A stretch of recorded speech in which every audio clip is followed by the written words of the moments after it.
మిగతా డీటెయిల్స్లోనికి వెళ్దాం. వైసీపీ నేతలపై టీడీపీ అధినేత చంద్రబాబు సతీమణి నారా భువనేశ్వరి కీలకమైన వ్యాఖ్యలు చేశారు. గతంలో ద్రౌపదిని కౌరవులు ఎలా అయితే అవమానించారో ఆ ఘటనను ఆమె గుర్తు చేస్తూ ప్రస్తావిస్తూ రాజకీయాల్లో తనపై చేసిన వ్యక్తిగత విమర్శలను ఆమె ఖండించారు. చంద్రబాబును ఇబ్బంది పెట్టాలనే ఉద్దేశంతో కొంతమంది తన వ్యక్తిత్వ హననానికి పాల్పడ్డారని మండిపడ్డారు. మహిళల గురించి మాట్లాడే హక్కు ఎవరిచ్చారంటూ ఆమె ప్రశ్నించారు. నాడు ద్రౌపదికి శ్రీకృష్ణుడు అండగా నిలిచినట్లే తమకు ప్రజలే దేవుళ్లుగా మారి అండగా నిలిచారన్నారు భువనేశ్వరి.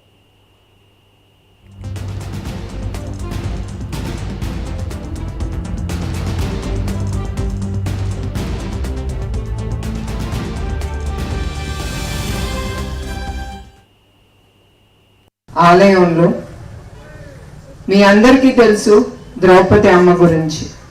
మీకు తెలుసా లేదా? అప్పుడు కౌరవులు ఏం చేశారు? ఆవిడి భర్తని అవమానించాలని సిగ్గు లేకుండా ఒక ఆడదని ద్రౌపది అమ్మని సభలోకి తీసుకొచ్చి ఆ అమ్మ చీరలాగారు. ఎందుకు? భర్తని కొట్టడానికి. వాళ్ళకి వేరే దారి దక్కలేదు, ఒక ఆడది దక్కింది వాళ్ళకి. అట్లానే మన అసెంబ్లీలో చంద్రబాబు నాయుడు గారిని హింసించాలని, ఆయనకి ఎదురు దెబ్బ కొట్టాలని వాళ్ళకి తెలిసి నా పేరు లాగారు, నా శీలాన్ని గురించి వాళ్ళు మాట్లాడారు. అది ఒక్కరికి అవసరం లేదు. ధైర్యం ఉంటే మొగాడుగా నుంచి మాట్లాడాలి, కానీ ఒక్క స్త్రీని లాగకూడదు. మీరందరూ కూడా ఇక్కడ చాలా మంది మొగాళ్ళు ఉన్నారు. ఒక్క స్త్రీ గురించి మీకు మాట్లాడే హక్కు ఎవరికి లేదు ఇక్కడ. ఏ స్త్రీ ఎట్లాంటిదో తనకి తెలుసు, తన జీవితం గురించి తెలుసు. అది మనం నేర్చుకోవాల్సింది అక్కడంతా. అది అన్నీ అయిన తర్వాత ద్రౌపదికి కృష్ణుడే దిగి వచ్చి ఆవిడికి సహాయం అందించాడు. అట్లా ప్రజల్లో దేవుడు వచ్చి, అట్లా చంద్రబాబు నాయుడు గారికి కానీ ఆయన కుటుంబం కానీ ప్రజల్ని దేవుళ్ళుగా మా కుటుంబంకి నిలుచున్నారు. అది నేను ఎప్పుడూ మర్చిపోను. ప్రతి సందర్భంలో మా కుటుంబంలో చాలా జరిగినాయి మా జీవితాలు.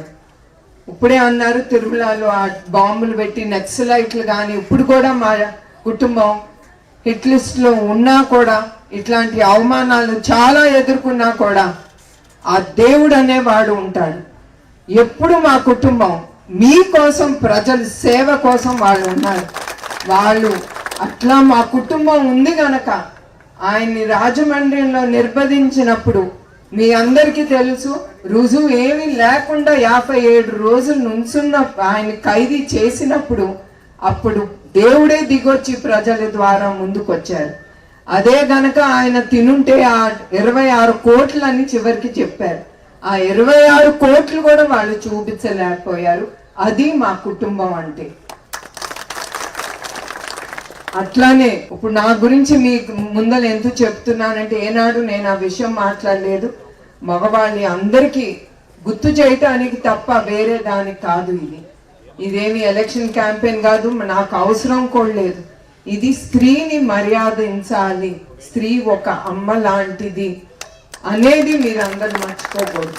అది మీ అందరికి గుర్తు చేయటానికి ఇది చెప్పేది. ఈ విషయం నేను ఏనాడు 10 మంది ముందల ఆ విషయం ఏనాడు మాట్లాడలేదు. కానీ ఇప్పుడు ఆ ద్రౌపది అమ్మని ఆ గుడిలో చూశాను కనుక మీకు ఒకసారి విన్నవించాలని నా మనసులో ఏముంది అని నేను మాట్లాడాను. అది నేను ఎవరికి అక్కర్లేదు. నా భర్తకి తెలుసు, అందరికీ తెలుసు నేను ఎట్లాంటి దాన్ని. So that's not at all important for me.